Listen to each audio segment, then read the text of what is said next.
Hello, എല്ലാവർക്കും മനക്കുട്ടൻസ് കിച്ചണിലേക്ക് സ്വാഗതം. എല്ലാവർക്കും സുഖല്ലേ? ഇന്ന് നമുക്ക് ബ്ലാക്ക് ഫോറസ്റ്റ് കേക്ക് ഉണ്ടാക്കിയാലോ?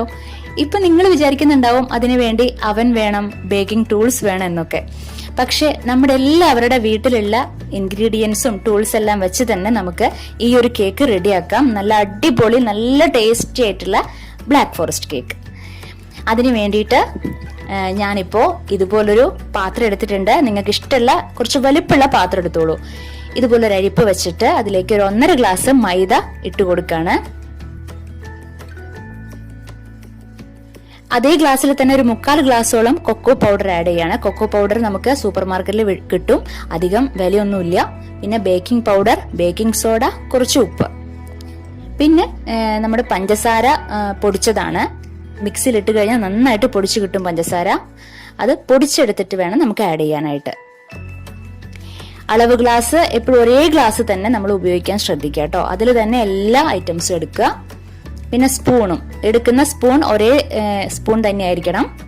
എന്നിട്ട് ഇതുപോലെ നന്നായിട്ട് അരിച്ചെടുക്കുക. അപ്പൊ എന്തെങ്കിലും ചെറിയ കട്ടകളൊക്കെ ഉണ്ടെങ്കിൽ നീങ്ങി കിട്ടാൻ വേണ്ടിയിട്ടാണ് ഇതുപോലെ അരിച്ചെടുക്കുന്നത്. മാത്രമല്ല നന്നായിട്ട് മിക്സ് ആയി കിട്ടും അതെല്ലാം. അപ്പൊ ഞാൻ ഇതുപോലെ ഒരു 3 പ്രാവശ്യം ഇതുപോലെ ചെയ്യുന്നുണ്ട്. നിങ്ങൾ ചെയ്യുമ്പോഴും ഇതുപോലെ തീർച്ചയായിട്ടും ചെയ്യണം, അതൊരിക്കലും മിസ്സാക്കരുത് കേട്ടോ. കണ്ടില്ലേ, ഇപ്പോ കട്ടകളൊക്കെ നമ്മൾ നീക്കം ചെയ്തു. ഇതിപ്പോ 2ാമത്തെ പ്രാവശ്യമാണ് ഞാൻ അരിച്ചെടുക്കുന്നത്. 2 പാത്രം വെച്ച് അങ്ങോട്ടും ഇങ്ങോട്ടും നമുക്ക് മാറ്റി മാറ്റി അരിച്ചെടുക്കാം. ഇതിപ്പോ 3ാമത്തെ പ്രാവശ്യമാണ്. ഇതുപോലെ നിങ്ങൾ കേക്ക് ഉണ്ടാക്കുന്ന സമയത്ത് തീർച്ചയായിട്ടും ഇതുപോലെ ചെയ്യണം. ഈ ഒരു സംഭവം വിട്ടുപോകരുത് കേട്ടോ. ഇപ്പൊ നമ്മൾ അരിച്ചെടുത്ത് നന്നായിട്ട് മിക്സ് ആയി കിട്ടിയിട്ടുണ്ട്. ഇതിപ്പോ ഒരു ഗ്ലാസ് കുറച്ച് ചൂടുള്ള വെള്ളമാണ്. അതിലേക്ക് 1 സ്പൂണോളം കോഫി പൗഡർ ആഡ് ചെയ്ത് കൊടുക്കുകയാണ്. നന്നായിട്ടൊന്ന് മിക്സ് ചെയ്യാം. നമ്മളിപ്പോ ബാറ്റർ ഉണ്ടാക്കാനായിട്ട് ഈ ഒരു വെള്ളമാണ് ഉപയോഗിക്കുന്നത്. അത് കുറച്ച് കുറച്ചായിട്ട് ഒഴിച്ചു കൊടുക്കാം. പെട്ടെന്ന് ഇങ്ങോട്ട് മുഴുവനായിട്ട് ഒഴിച്ചു കൊടുക്കരുത്. ഇതുപോലെ കുറച്ച് കുറച്ചായിട്ട് ഒഴിച്ചു കൊടുത്തിട്ട് നമുക്ക് കേക്കിനുള്ള ബാറ്റർ റെഡിയാക്കി എടുക്കണം. പിന്നെ അതിന്റെ ആ കൺസിസ്റ്റൻസി ശ്രദ്ധിക്കുക. ഇതുപോലെ ഇരിക്കണം. നമ്മൾ ആ ഒരു ഗ്ലാസ് വെള്ളം പൂർണ്ണമായിട്ട് എടുത്തു കേട്ടോ, ഫുള്ളായിട്ട് എടുത്തിട്ടുണ്ട്. ഇനി നമുക്ക് അതിലേക്ക് ഒരു 6 ടേബിൾ സ്പൂണോളം സൺഫ്ലവർ ഓയിൽ, ഒരിക്കലും വെളിച്ചെണ്ണ ഉപയോഗിക്കരുത്, സൺഫ്ലവർ ഓയിൽ മാത്രം ഉപയോഗിക്കുക. എന്നിട്ട് നന്നായിട്ടൊന്ന് മിക്സ് ചെയ്യാം. പിന്നെ 1 ടേബിൾ സ്പൂണോളം നമ്മുടെ വിനെഗർ, പിന്നെ ഒരു 1/2 സ്പൂണോളം വാനില എസൻസ്, ഒരു ഫ്ലേവറിന് വേണ്ടിയിട്ട്. വിനെഗർ ഒഴിച്ചു കൊടുത്തു എന്ന് വെച്ചിട്ട് ഒരു പ്രശ്നമില്ല, ധൈര്യമായിട്ട് ഒഴിച്ചു കൊടുത്തോളൂ കേട്ടോ. എന്നിട്ടൊന്ന് മിക്സ് ചെയ്യാം. നമ്മുടെ ബാറ്റർ റെഡി ആയിട്ടുണ്ട്. ശ്രദ്ധിക്കുക, അതിന്റെ കൺസിസ്റ്റൻസി ഇതേ രൂപത്തിലിരിക്കണം. ബാറ്റർ റെഡി ആയിട്ടുണ്ട്. ഇനി നമുക്ക് പ്രീ ഹീറ്റ് ചെയ്യണം. ചുവട് കട്ടിയുള്ള ഒരു പാൻ ആദ്യം മീഡിയം ഫ്ലെയിമിൽ വെച്ചിട്ട് ഒരു 15 മിനിറ്റ് നമുക്ക് പ്രീ ഹീറ്റ് ചെയ്യണം. ഇതുപോലെ നല്ലൊരു ചൂട് കട്ടിയുള്ള പാൻ വെക്കുക. ഇപ്പൊ ആ സമയം കൊണ്ട്, അത് ചൂടാവുന്ന സമയം കൊണ്ട് നമുക്ക് ഇപ്പൊ ഇതുപോലൊരു ഫ്രൈ പാൻ ഉണ്ടെങ്കിൽ, അത് നോൺ സ്റ്റിക് പാൻ ഉണ്ടെങ്കിൽ നിങ്ങൾ അത് എടുത്തോളൂ. ഇത് നോൺ സ്റ്റിക് പാൻ ആണ്. നിങ്ങളുടെ കയ്യിൽ നോൺ സ്റ്റിക് പാൻ ഇല്ല എന്നുണ്ടെങ്കിൽ നിങ്ങളുടെ കയ്യിലുള്ള കുറച്ച് വലിപ്പമുള്ള, അതായത് കുറച്ച് ഹൈറ്റ് ഉള്ള പാത്രം എടുക്കുക. അതിലേക്ക് ഓയിൽ നന്നായിട്ട് ഇതുപോലെ ഒന്ന് ഗ്രീസ് ചെയ്ത് കൊടുത്തതിന് ശേഷം ബട്ടർ പേപ്പർ വെച്ച് കൊടുക്കുക. ബട്ടർ പേപ്പർ എങ്ങനെ ഉണ്ടാക്കാന്നുള്ളത് ഞാൻ ഡിസ്ക്രിപ്ഷൻ ബോക്സിൽ ഇടുന്നുണ്ട്, നമുക്ക് വീട്ടിൽ തന്നെ ഉണ്ടാക്കാം. അത് വെച്ച് കൊടുത്തിട്ട് കുറച്ചുകൂടെ ഓയിൽ അപ്ലൈ ചെയ്തിട്ട് നിങ്ങൾ ബാറ്റർ ഒഴിച്ചു കൊടുത്തോളൂ കേട്ടോ. എന്നിട്ട് നന്നായിട്ട് ക്ലോസ് ചെയ്ത് വയ്ക്കാം. ഇപ്പൊ അതിന് വേണ്ടിയിട്ട് ഈ നോൺ സ്റ്റിക് പാൻ വേണമെന്ന് ഒരു നിർബന്ധവും ഇല്ല. നിങ്ങളുടെ കയ്യിലുള്ള കുറച്ച് ഹൈറ്റ് ഉള്ള പാത്രം എടുക്കുക. നന്നായിട്ടൊന്ന് തട്ടി കൊടുക്കാം. നമുക്ക് എന്തെങ്കിലും ബബിൾസ് ഉണ്ടെങ്കിൽ പോവാൻ വേണ്ടിയിട്ടാണ്, ബബിൾസ് പാടില്ല. ഇനി നമുക്ക് അത് നന്നായിട്ടൊന്ന് ക്ലോസ് ചെയ്യാം. ഇപ്പൊ 15 മിനിറ്റ് കഴിഞ്ഞിട്ടുണ്ട്. നമുക്ക് നമ്മുടെ കേക്കിന്റെ ബാറ്റർ അതിലേക്ക് വെച്ചു കൊടുക്കുക. ഒരു 45 മിനിറ്റ് അതേ മീഡിയം ഫ്ലെയിം തന്നെ, ഒരിക്കലും കൂട്ടാനോ കുറയ്ക്കാനോ പാടില്ല.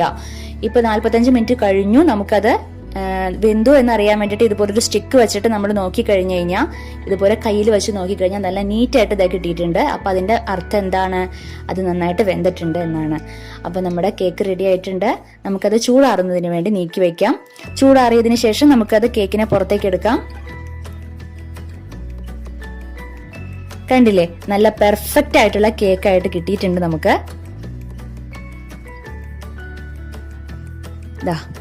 നമ്മുടെ കേക്ക് റെഡിയാണ്. ഇനി നമുക്ക് ആ കേക്കിനെ 2 ലെയർ ആക്കി മാറ്റണം. അതിനു വേണ്ടി കത്തി കൊണ്ട് ഇതുപോലെ ഒരു അടയാളം വെച്ച് കൊടുക്കുക. അതിന്റെ പകുതി വെച്ചിട്ട് ഒരു അടയാളം വെച്ച് കൊടുക്കുക. കത്തി കൊണ്ട് മുറിച്ചെടുക്കുക. അത്രയ്ക്ക് നല്ല എക്സ്പെർട്ട് ആയിട്ടുള്ള ആൾക്കാർക്ക് മാത്രമേ പറ്റുള്ളൂ. അപ്പോൾ നമുക്ക് അതിന് വേണ്ടിയിട്ട് ഇതുപോലെ ഒരു അടയാളം വെച്ചിട്ടില്ലേ. ഇപ്പൊ നമ്മുടെ കയ്യിൽ എല്ലാവരുടെ കയ്യിലും നൂലുണ്ടാവും അല്ലെ, സാധാരണ നൂല്, നമ്മള് തുന്നണ നൂലില്ലേ, അതെടുത്തിട്ട് ആ അടയാളത്തുമ്പോ കറക്റ്റ് ആയിട്ട് നമ്മൾ ആ നൂല് വെച്ചു കൊടുക്കുക. കറക്റ്റ് റൗണ്ടില് നൂല് വെക്കുക, ഇതുപോലെ വെച്ചു കൊടുക്കുക. ഞാൻ കാണിക്കുന്നത് ശ്രദ്ധിക്കുക. ഇതുപോലെ കറക്റ്റ് റൗണ്ടിൽ വെച്ചു കൊടുത്തിട്ട് നന്നായിട്ടൊന്ന് പ്രസ് ചെയ്തിട്ട് ഇതുപോലെ നന്നായിട്ടൊന്ന് പ്രസ് ചെയ്യാം. ആ നൂല് നന്നായിട്ടൊന്ന് വലിച്ചെടുത്താൽ മതി. നമുക്ക് കറക്റ്റ് ആയിട്ട് നല്ല നീറ്റായിട്ട് ലെയർ ആക്കി കിട്ടും നമ്മുടെ കേക്ക്. ഞാൻ ആദ്യം കേക്ക് ഉണ്ടാക്കുമ്പോൾ കത്തിക്കൊണ്ട് ഇങ്ങനെ ചെയ്തിട്ട് എനിക്ക് കറക്റ്റ് ആയിട്ട് ചിലപ്പോൾ വന്നിരുന്നില്ല, ഷേപ്പ് കുറച്ച് മാറിപ്പോവും. പക്ഷെ ഇങ്ങനെ ചെയ്യുമ്പോൾ നല്ല റൗണ്ടിൽ നല്ല ഭംഗിയിൽ കിട്ടും കേട്ടോ. ഇപ്പൊ നമ്മൾ 2 ലെയർ ആക്കി കണ്ടില്ലേ. ഇനി ഇത് വിപ്പിംഗ് ക്രീം ആണ്. പലതരത്തിലുള്ള വിപ്പിംഗ് ക്രീം നമുക്ക് സൂപ്പർ മാർക്കറ്റിൽ വാങ്ങിക്കാൻ കിട്ടും, സ്വീറ്റ് ഉള്ളതും സ്വീറ്റ് ഇല്ലാത്തതും. ഇതിപ്പോ സ്വീറ്റ് ഉള്ളതാണ്, നിങ്ങൾ വാങ്ങിക്കുമ്പോൾ സ്വീറ്റ് ഉള്ളത് തന്നെ വാങ്ങിച്ചോളൂ. ഇത് വിപ്പിംഗ് ക്രീം നമുക്ക് നന്നായിട്ട് വിപ്പ് ചെയ്തെടുക്കണം. അതിന് വേണ്ടിയിട്ട് ഒരു ബൗളും അതിന്റെ സ്പൂണായാലും അല്ലെങ്കിൽ വിസ്കോ, ഇതുപോലെ ഒരു വിസ്ക് ഉണ്ടെങ്കിൽ അത് വെച്ചിട്ട് ചെയ്താൽ മതി. അത് ഞാനൊരു 2 മണിക്കൂർ ഫ്രീസറിൽ വെച്ചിട്ട് നന്നായിട്ട് തണുപ്പിച്ചെടുത്തിട്ടുണ്ട്. ഞാൻ 1 ഗ്ലാസ് വിപ്പിംഗ് ക്രീം എടുത്തിട്ടുണ്ട്. ബാക്കിയുള്ളത് ഇതുപോലെ നമുക്ക് സെല്ലോ ടേപ്പ് ഒട്ടിച്ചിട്ട് ഫ്രീസറിൽ സൂക്ഷിക്കാം കേട്ടോ. എപ്പോഴും വിപ്പിംഗ് ക്രീം എടുക്കുന്നതിനേക്കാളും മുമ്പ് നമ്മൾ തലേ ദിവസം തന്നെ വിപ്പിംഗ് ക്രീം എടുത്ത് ഫ്രീസറിൽ നിന്ന് എടുത്ത് താഴെ തട്ടിൽ വെക്കണം ഫ്രിഡ്ജിന്റെ. എന്നിട്ട് ഇതുപോലെ ഇരിക്കണം, ഒരിക്കലും കട്ടകൾ പാടില്ല വിപ്പിംഗ് ക്രീമില്. എന്നാൽ ആവശ്യത്തിന് തണുപ്പും വേണം, പാത്രത്തിനും അതുപോലെ ആ സ്പൂണിനും നല്ല തണുപ്പ് വേണം. എന്നിട്ട് ഇതുപോലെ നന്നായിട്ട് നിങ്ങൾ വിസ്ക് ചെയ്തെടുക്കാം. നിങ്ങൾക്ക് കുറച്ചധികം സമയം എടുക്കണം കേട്ടോ, നല്ല നന്നായിട്ട്. അപ്പൊ ബീറ്റർ ഒക്കെ ഉണ്ടെങ്കിൽ പെട്ടെന്നാക്കി കിട്ടും. ഇപ്പൊ ബീറ്റർ നമ്മൾ ഇല്ലാത്തവർക്ക് ഇതുപോലെ ചെയ്തെടുക്കാം. ഈ ഒരു ലെവല് വരണം നമ്മുടെ വിപ്പിംഗ് ക്രീം, കണ്ടില്ലേ, ഇതുപോലെ ആയി കിട്ടും നമുക്ക്. ഞാൻ 1 ഗ്ലാസ് അല്ലേ ഒഴിച്ചുള്ളൂ, ഇപ്പൊ ഇത്രയ്ക്ക് ആയിട്ടുണ്ട്. ഇനി നമുക്ക് ഷുഗർ സിറപ്പ് ഉണ്ടാക്കണം. അതിന് വേണ്ടിയിട്ട് 1 ഗ്ലാസ് ചൂടുവെള്ളത്തിൽ 2 ടേബിൾ സ്പൂൺ ഷുഗർ ആഡ് ചെയ്ത് കൊടുത്തിട്ട് നന്നായിട്ട് മിക്സ് ചെയ്തെടുക്കുകയാണ്. ഇത് നമ്മുടെ പൈപ്പിംഗ് ബാഗ് ആണ്. പൈപ്പിംഗ് ബാഗ് എങ്ങനെയാണ് ഉണ്ടാക്കുക എന്നുള്ളത് ഞാൻ ഡിസ്ക്രിപ്ഷൻ ബോക്സിൽ അതിന്റെ ലിങ്ക് ഇടുന്നുണ്ട്. നമുക്ക് വീട്ടിൽ തന്നെ ഉണ്ടാക്കാം. അതിലേക്ക് നമ്മൾ വിപ്പിംഗ് ക്രീം ഒഴിച്ചു കൊടുക്കുകയാണ്.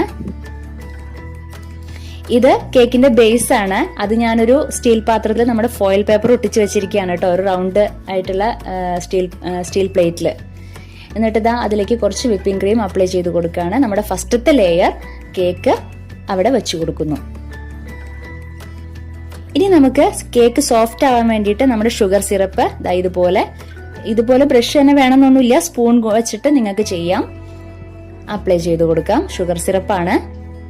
എന്നിട്ട് നമ്മുടെ പൈപ്പിംഗ് ബാഗ് വെച്ചിട്ട് ഇതുപോലെ വിപ്പിംഗ് ക്രീം ഇതിന്റെ മേലെ നമുക്ക് അപ്ലൈ ചെയ്ത് കൊടുക്കാം. സ്പൂൺ കൊണ്ട് ലെവൽ ചെയ്യാം. ശരിക്കും പറഞ്ഞാൽ ഇതിനൊക്കെ ശരിക്കും അതിൻ്റെതായിട്ടുള്ള ടൂൾസ് ഉണ്ട് കേട്ടോ. ഇപ്പൊ അതൊന്നും ഇല്ലാത്തവർക്ക് ചെയ്യാൻ വേണ്ടിയിട്ടുള്ളതാണ്. നമുക്ക് പെട്ടെന്നൊരു ബർത്ത്ഡേക്ക് കേക്ക് ഉണ്ടാക്കാൻ നമുക്ക് ഇങ്ങനെ ചെയ്യാം. നമുക്ക് ഇത് നമ്മുടെ ചെറിയാണ്. ചെറി എല്ലാവർക്കും ഇഷ്ടമാണ് അല്ലേ. ചെറി നന്നായിട്ടൊന്ന് ക്രഷ് ചെയ്തെടുത്തതാണ്. എന്നിട്ട് അതിന്റെ മീതെ ലാസ്റ്റ് ലെയർ വെച്ച് കൊടുക്കുകയാണ് നമ്മൾ. ഷുഗർ സിറപ്പ് അപ്ലൈ ചെയ്ത് കൊടുക്കുന്നു. അതിന്റെ മീതെ നമ്മുടെ വിപ്പിംഗ് ക്രീം വെച്ച് കൊടുക്കുകയാണ്. എന്നിട്ട് സ്പൂൺ വെച്ചിട്ട് നമുക്ക് ഇങ്ങനെ ലെവൽ ചെയ്ത് കൊടുക്കാം. എല്ലാത്തിനും ടൂൾസ് ഉണ്ട്. നമ്മളിപ്പോ അതൊന്നും ഇല്ലാത്തവർക്ക് ചെയ്യുന്നതാണ് കേട്ടോ ഇതെങ്ങനെയാന്നുള്ളത്. ഇതുപോലെ നമുക്ക് എല്ലാ സൈഡിലും എല്ലായിടത്തും നമ്മുടെ വിപ്പിംഗ് ക്രീം അപ്ലൈ ചെയ്ത് കൊടുക്കാം. ഇനി അതൊന്ന് ലെവലാക്കാൻ വേണ്ടിയിട്ട് നമ്മുടെ എല്ലാവരുടെ വീട്ടിലും നമ്മൾ ഉപയോഗിക്കാത്ത ഇപ്പൊ വിസിറ്റിംഗ് കാർഡൊക്കെ പോലത്തെ കാർഡില്ലേ, അതെടുത്തിട്ട് ഇതുപോലെ നമുക്ക് ലെവൽ ചെയ്ത് കൊടുക്കാം കേട്ടോ.